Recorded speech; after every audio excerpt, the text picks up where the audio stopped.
Rob G, I want to bring you in because this happening's going on with the Cleveland Browns.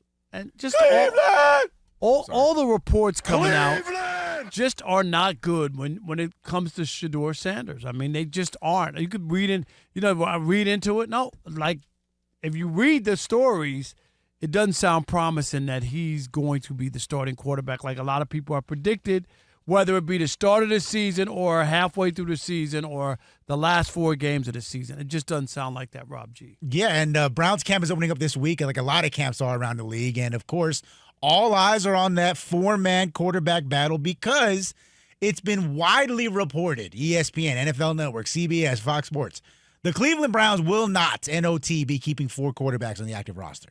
Because most teams just don't do it. They will not be doing it. So, obviously, what that means is one of these guys is going to be the odd man out.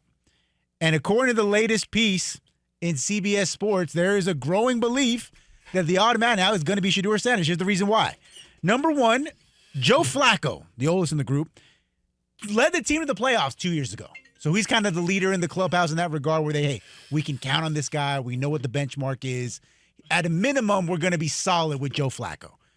Kenny Pickett was reported last month by Mary Kay Cabot that he is, by all accounts, set to be the starter in week 1. And on top of that, they traded for him. Don't forget, Exactly. They gave up assets, real pieces to get Kenny Pickett. So you think it's not going to be him.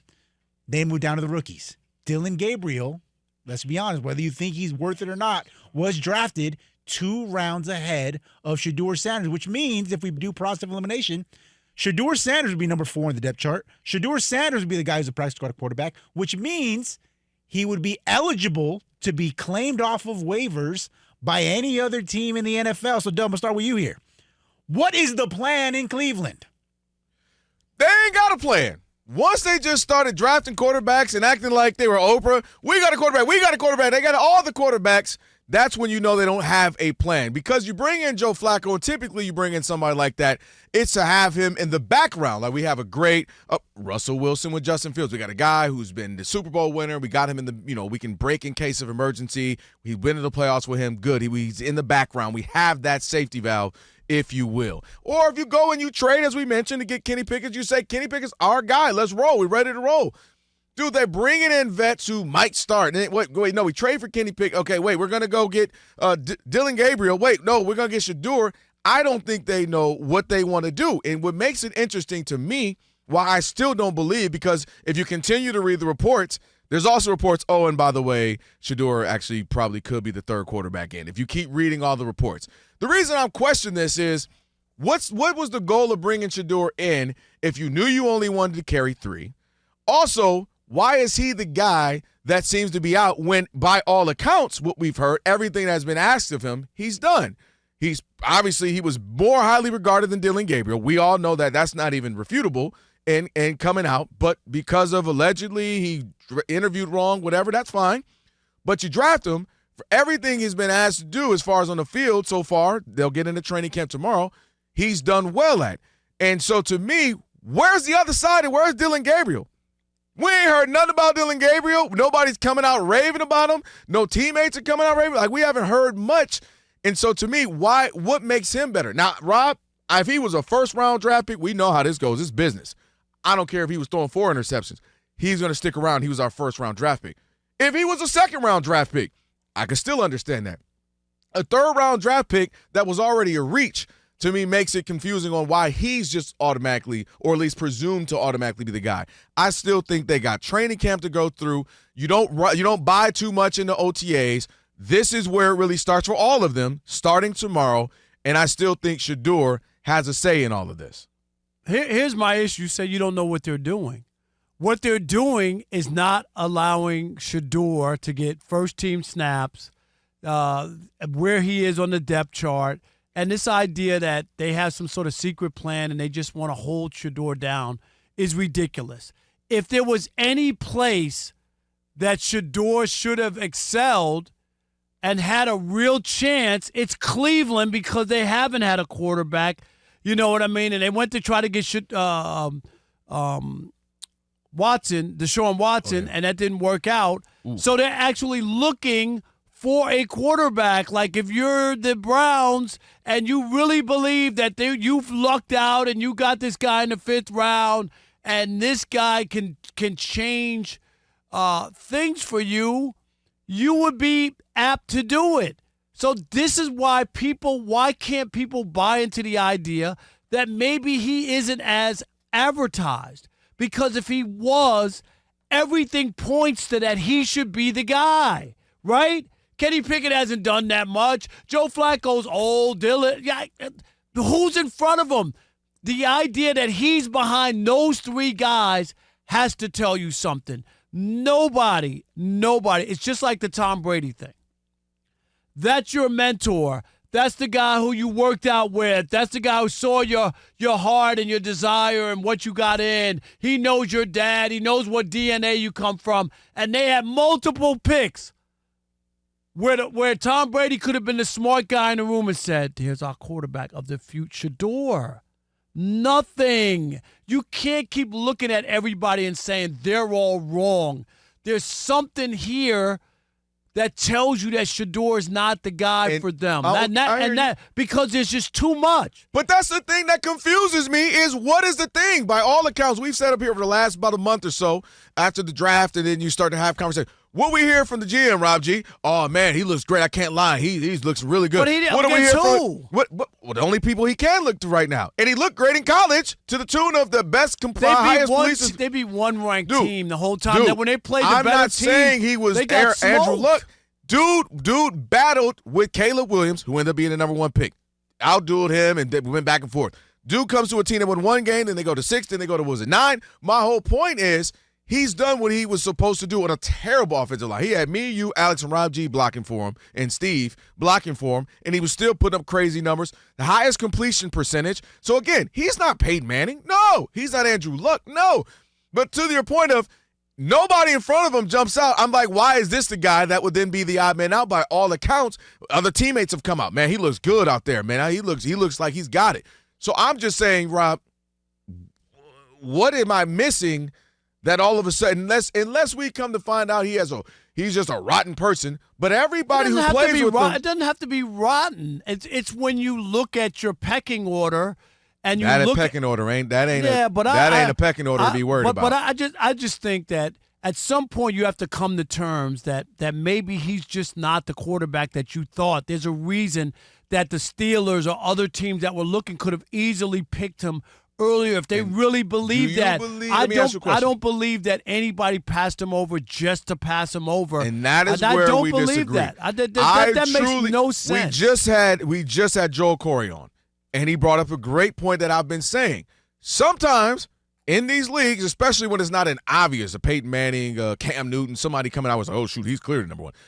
Where you go, well, shoot, what's wrong? Are we missing something? Oh, well, shoot, I was going to get him, but hey, maybe something going on. Maybe we don't. All right. That's dumb scouting. You don't care what other people do. You know you what leagues do what do other often? People do? Do you know what leagues ain't smart all the time? Did you do your due diligence? They had 2 picks in the 2nd round to get him. 2. And the only reason they drafted him was because the owner showed up. You go look at the film. Go look at the video. The coach and the GM were like, I guess so. They did not want to draft him. What due diligence did they do? They walked away and said, Dillon Gabriel's that guy.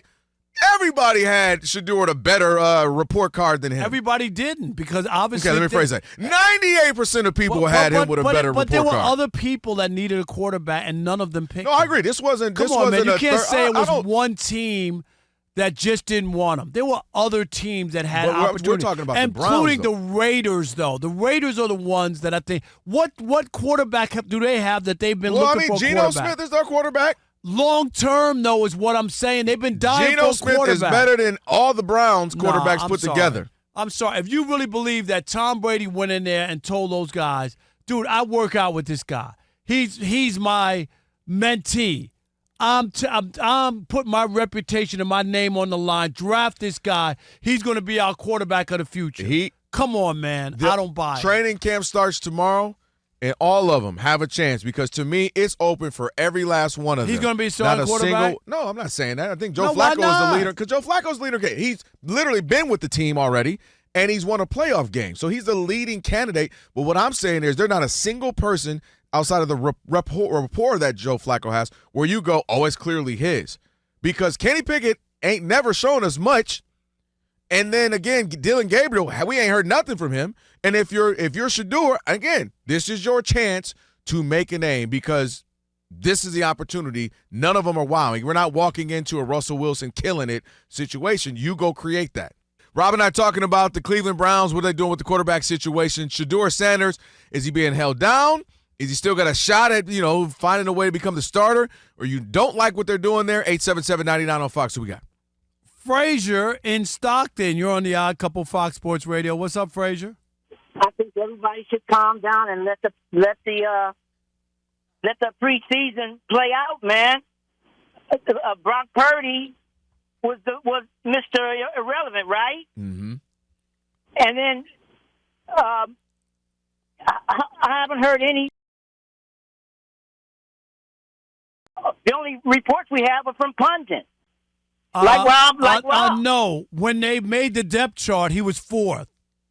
Well, What did that? The coaches made the depth chart, okay? Preseason depth chart don't mean That's how you something, start. man. That's where you start. What are you talking No, about? what the start Frazier, is- that's where you start. That's No, why they put out a when you depth get on chart. the field, baby, No, the because if he was number one on the depth chart, you would say, see, he's great. Big facts. He's the best quarterback. That's why they put And him he first. wasn't. You He's did this to Bronny James. You That's did what this you- to Bronny James.